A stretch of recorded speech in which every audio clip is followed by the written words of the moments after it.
Previous video के अंदर जो चैनल का इंट्रोडक्शन था उसके अंदर मैंने आप लोगों के साथ डिस्कस किया था कि मैं जो है वो करियर के ऊपर एक पूरी सीरीज बनाने वाला हूँ। तो उसी का एक पहला पार्ट जो है वो लेकर मैं आप लोगों के सामने आया हूँ। तो सबसे पहले तो मैं आप लोगों से थोड़ी बात करना चाहूँगा। बात ये है कि आप लोग सब जानते हैं कि हमारे करियर के अंदर जो है वो 3 अहम पड़ाव होते हैं, जिसमें पहला होता है आफ्टर 10th के बाद जो है हमारे सामने एक बार क्वेश्चन मार्क आता है कि अब हम लोगों को कौन सा सब्जेक्ट ऑप्ट करना चाहिए या कौन सी स्ट्रीम जो है उसमें हमें जाना चाहिए। उसके बाद आता है आफ्टर 12th कि 12th आपने कर ली है किसी भी सब्जेक्ट से, उसके बाद आपको फिर से सोचना होता है कि अब आप लोगों को क्या करना है। आपको ग्रेजुएट होना है या आपको किसी कंपटीशन की तैयारी करनी है, या आप आफ्टर 12th जो है वो किसी जॉब के लिए निकल जाएंगे, या जॉब किसी गवर्नमेंट जॉब हो चाहे प्राइवेट जॉब हो। उसके बाद फिर से क्वेश्चन मार्क आता है जब आप ग्रेजुएट हो जाते हैं, उसके बाद फिर से आपको सोचना होता है क्या आपको हायर स्टडीज में जाना है, या आप गवर्नमेंट जॉब की प्रिपरेशन करेंगे, या आप किसी प्राइवेट सेक्टर में जाएंगे। तो ये 3 अहम पड़ाव होते हैं जिनको मैं 1 बाय 1 जो है वो आप लोगों के सामने डिस्कस करूंगा कि कौन से ऑप्शंस जो हैं वो आप लोगों के लिए बेटर हो सकते हैं। तो शुरुआत हम लोग जो करने जा रहे हैं वो है कि करियर जो है उसका जो पहला पड़ाव होता है आफ्टर 10th, जहां पे आपको सोचना होता है कि अब आप लोगों को क्या करना है, कौन सा सब्जेक्ट ऑप्ट करना है। तो उसका ये पहला वीडियो। तो सबसे पहले तो मैं आप लोगों को कहूंगा कि आप लोग जो है वो इसका एक बार अगर आप स्क्रीनशॉट लेना चाहें तो आप इसका स्क्रीनशॉट ले सकते हैं। उसके बाद मैं इसको 1 बाय 1 जो है वो डिस्कस करने वाला हूं। तो स्टार्ट करते हैं। जैसा मैंने आपको नजर आ रहा होगा बोर्ड के टॉप पे लिखा हुआ है क्या करें। यहाँ पे आपको सोचना होता है कि अब आप लोगों को क्या करना है आफ्टर 10th, जब आपने 10th पास कर ली है। अमूमन क्या होता है कि हम लोग डिसाइड करते हैं on the basis of marks के बिहाव पे हम डिसाइड कर लेते हैं कि हमें साइंस लेना है, आर्ट्स लेना है, कॉमर्स लेना है, एग्रीकल्चर लेना है। अगर आपके 90% है, 85 से अबोव हैं, आप 90 भी क्रॉस करें, 95 क्रॉस करके, तो आप आंख बंद करके क्या ले लेंगे, साइंस। अगर आप लोगों के एवरेज मार्क्स हैं तो आप क्या सोचेंगे कि हम क्या ले सकते हैं, आर्ट्स ले सकते हैं। आप अगर थोड़ा बहुत सोच रहे हैं कि मैं आर्ट्स लूंगा या साइंस लूंगा, या आपका थोड़ा सा मन है कि मैं साइंस ले लेता हूं, लेकिन आपके मार्क्स जो है वो थोड़े किन्हीं कारणों से कम रह गए हैं, तो आपके जो रिलेटिव्स हैं, आपका फ्रेंड सर्कल है, आपके जानने वाले हैं, वो आपको ये रियलाइज करवा देंगे कि आप जो है वो एक एवरेज है, तो आप साइंस नहीं ले सकते, आप आर्ट्स ही लेंगे। तो आप क्या करेंगे, फिर अपने आप को जज कर लेंगे और आप इस चीज को एक्सेप्ट कर लेंगे कि हाँ मैं तो आर्ट्स के लायक हूँ, आर्ट्स ले लेता हूँ, या मैं साइंस ले लेता हूँ। ठीक है, ये किसी सब्जेक्ट की अच्छाई या बुराई की बात नहीं कर रहा मैं, ये आप किसके बिहाव पे जज कर लेते हैं। ये चीज साइंस के साथ भी हो सकती है। अगर आप एवरेज और आप आप आर्ट्स लेना चाहते हैं, लेकिन आपको ये कहा जा रहा है नहीं आर्ट्स में स्कोप नहीं है, आप आर्ट्स मत लीजिए, आप साइंस लीजिए, आपका इंटरेस्ट आर्ट्स के अंदर या कॉमर्स में है या एग्रीकल्चर में है, लेकिन आपने किसके कहने पे, किसी रिलेटिव के कहने पे, या अपने फ्रेंड सर्कल के जो बातचीत है या एनवायरमेंट है उसके बिहाव पे आपने क्या ले लिया डिसीजन। सबसे पहली बात, जो इम्पोर्टेंट बात है वो क्या है कि आपका इंटरेस्ट क्या है। ठीक है, उसके बाद आप जो है कि आप अगर आपका इंटरेस्ट है, जैसे फॉर एग्जांपल अभी यूपीएससी का रिजल्ट डिक्लेयर हुआ है, तो कोई आपके रिलेटिव्स या फिर आपके डिस्ट्रिक्ट के अंदर या आपके कोई नेबर या फिर कहीं पर भी कोई आईएएस जो है वो सेलेक्ट हो गया आईएएस के एग्जाम के अंदर। ठीक है, तो आपके दिमाग में ये सवाल आया, आपकी चाहत हुई, आपकी दिली इच्छा है कि आप भी एक दिन जो है वो आईएएस का एग्जाम क्रैक करें। ठीक है, तो ये आपने सोचा कि अगर आईएएस का एग्जाम क्रैक करना तो मुझे आर्ट्स लेना जो है वो ज्यादा फेवरेबल रहेगा, ज्यादा अच्छा रहेगा। अब ये नहीं हो सकता कि सिर्फ आर्ट्स लेने वाले ही आईएएस बनते हैं, ऐसा नहीं है। आईआईटी जो है, जो आईआईटी से पास आउट होते हैं वो भी आईएएस बनते हैं, जो एमबीबीएस किए हुए हैं वो भी आईएएस बनते हैं। लेकिन हो सकता है कंपैरेटिवली थोड़ा आसान रहता होगा जिसके पास क्या होता है, आर्ट्स होता है।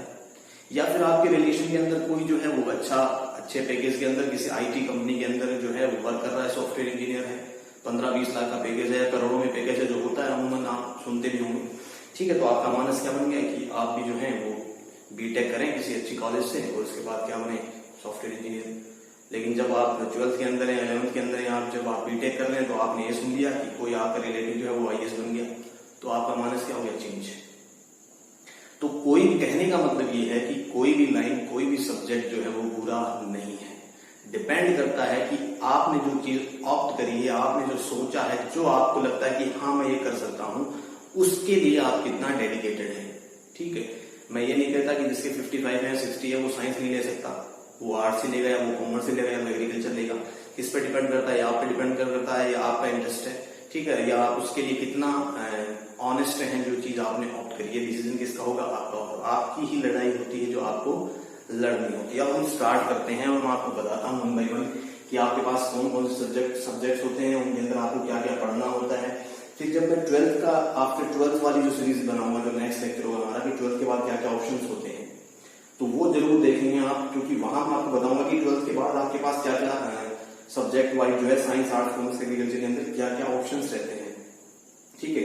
तो वो देखेंगे तो आप और ज्यादा क्लियर हो जाएगी कौन से सब्जेक्ट में हमें जाना है। अभी आज मैं आपको इनके बारे में बता रहा हूँ, और आफ्टर 10th कुछ और जो एडिशनल आप कर सकते हैं उसके बारे में भी हम डिस्कस करेंगे। तो सबसे पहला जो ऑप्शन है वो हमारे पास है साइंस का, ठीक है। तो साइंस के अंदर जो आप जानते हैं पीसीएम बोला जाता है और एक पीसीबी बोला जाता है। तो पीसीएम के अंदर जो है वो फिजिक्स, केमिस्ट्री और मैथ्स, ठीक है। और ये मैथ्स, अगर आप मैथ्स नहीं रखना चाहते हैं तो आप क्या ले सकते हैं, बायोलॉजी ले सकते हैं। तो ये तो पहली बात है पीसीएम और पीसीबी की। उसके बाद कुछ स्टूडेंट्स जो क्या होते हैं या पेरेंट्स जो है वो अवेयर होते हैं, तो वो क्या करते हैं, अपने स्टूडेंट्स जो होते हैं या अपने जो बच्चे होते हैं उनको भेज देते हैं किसी प्रिपरेशन करने के लिए, आईआईटी या नीट के लिए। तो उसको फाउंडेशन बोला जाता है।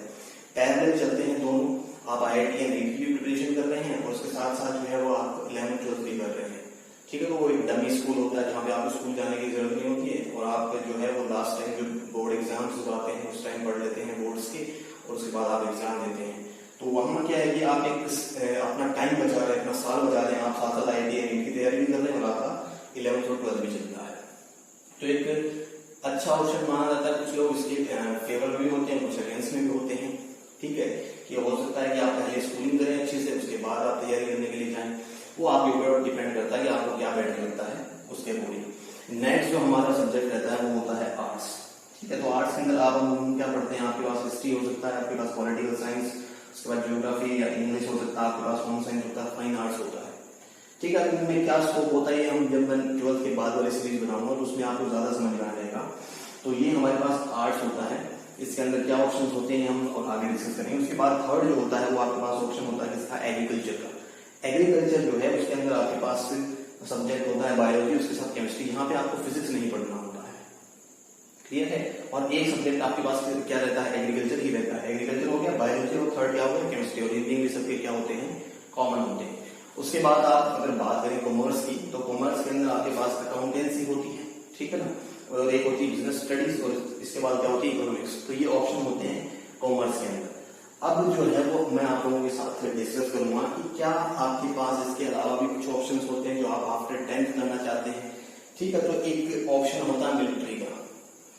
अगर आपका इंटरेस्ट मिलिट्री में है तो आप 10th के बाद जो है वो मिलिट्री के अंदर जा सकते हैं, ये ऑप्शन होता है। या वो स्टूडेंट्स जो जिनकी फाइनेंशियल कंडीशन जो है वो ज्यादा अच्छी नहीं होती है, वो चाहते हैं कि वो जल्द से जल्द जो है वो जॉब करें और अपनी फैमिली को सपोर्ट करें, तो एक जल्दी जॉब या फास्ट जॉब जो आप अगर आप लेना चाहते हैं तो एक अच्छा ऑप्शन होता है किसका, मिलिट्री का। फिर इसके बाद एक डिप्लोमा कोर्स होता है इसका, IITI का, जिसको आप जानते होंगे बहुत अच्छी तरीके से। इसके अंदर अलग अलग ब्रांचेज होती हैं, जो मोस्टली जो पॉपुलर ब्रांचेस है वो क्या है, डीजल मैकेनिक, इलेक्ट्रिशियन और फीडर, ये ब्रांचेज। इसके अलावा भी काफी ब्रांचेज होती हैं, लेकिन मैंने यहाँ पे वही मेंशन किया जो ज्यादा कॉमन भी आपको यहाँ ज्यादा आपको यहाँ पे पॉपुलर देखने को मिलती है। उसके बाद पॉलिटेक्निक होता है। पॉलिटेक्निक भी एक अच्छा ऑप्शन माना जाता है। आपके 10th जो है वो मैकेनिकल के अंदर, जैसे आप बीटेक में करते हैं, बीटेक में होता है मैकेनिकल, ये ब्रांचेस हैं। मैकेनिकल में आप पॉलिटेक्निक कर सकते हैं, आप सिविल में कर सकते हैं, आप कंप्यूटर साइंस में कर सकते हैं, आप आईटी में कर सकते हैं, आप मरीन टेक्नोलॉजी में कर सकते हैं, आप टेक्सटाइल टेक्नोलॉजी में भी कर सकते हैं, ऑटोमोबाइल, एरोनॉटिकल, बहुत ब्रांचेस होती है, कम से कम 15 से 20 ब्रांचेस होती हैं पॉलिटेक्निक की। तो ये सारी ब्रांचेस होती है जिनमें आप पॉलिटेक्निक कर सकते हैं, ठीक है। इसके बाद शॉर्ट टर्म कोर्स होते हैं, आप जो है वो स्कूलिंग के साथ साथ कर सकते हैं। आप 11th या 12th कर रहे हैं उनके साथ भी कर सकते हैं, शॉर्ट टर्म कोर्सेज हैं, और ये सारी कंप्यूटर के कोर्सेज हैं, ठीक है। और कंप्यूटर जो है वो बहुत मस्ट हो गया है, और जैसे जैसे हम आगे बढ़ रहे हैं, जैसे जमाना जो है या टाइम जो है वो फास्ट होता जा रहा है, तो आप फोन के साथ साथ आपको कंप्यूटर के ऊपर भी कमांड होनी जो है वो बहुत ज्यादा जरूरी है। तो मैं रिकमेंड करूंगा, मेरी पर्सनली राय है कि हो अगर पॉसिबल हो तो आप इन कोर्सेज या कोई भी कोर्स हो जिनसे आपको कंप्यूटर का एटलीस्ट बेसिक नॉलेज आपको मिल जाए, आपको वर्क जो है वो आप अपना जो बेसिक काम होता है कंप्यूटर वो आप खुद से कर सकें, किसी पे आप डिपेंड नहीं रहेंगे। तो एक DTP होता है, डेस्कटॉप पब्लिकेशन। इसके बाद PGDC का एक कोर्स होता है, वो टैली का होता है, ग्राफिक्स का होता है, एनिमेशन का होता है और वेब डिजाइनिंग का। ये वो कोर्सेज हैं जिनको करके आप किसी प्राइवेट कंपनी के अंदर, प्राइवेट सेक्टर के अंदर जॉब भी कर सकते हैं। ठीक है, अगर आप जो है वो स्किल आपका अच्छा है, अगर आपने बेटर परफॉर्म किया या आप प्रैक्टिकली जो है वो आप एक्सपर्ट हो गए हैं कंप्यूटर की, अच्छा वर्क जानते हैं, तो आप जॉब भी कर सकते हैं इनके यहाँ पे एक छोटे स्केल के ऊपर, मैं कह सकता हूँ। ठीक है, तो ये कुछ ऑप्शंस थे जिनको मैंने आप लोगों के सामने डिस्कस किया। इसके अलावा अगर आपके कोई डाउट है तो आप कमेंट सेक्शन के अंदर मेरे से पूछ सकते हैं। और नेक्स्ट जो हमारा लेक्चर आएगा वो आएगा आफ्टर 12th के बाद, या क्या क्या ऑप्शंस आपके पास होते हैं। तो अगर आपको ये वीडियो पसंद आया है तो आप शेयर जरूर करें इसको। ठीक है, वो स्टूडेंट जो इस टाइम जो है वो सोच रहे हैं कि हमें क्या करना चाहिए, कौन सा सब्जेक्ट ऑप्ट करना चाहिए, हो सकता है उनकी प्रॉब्लम का सॉल्यूशन कुछ हो जाए वीडियो के साथ, तो आप इस वीडियो को जो है वो ज्यादा से ज्यादा शेयर करें। Thank you.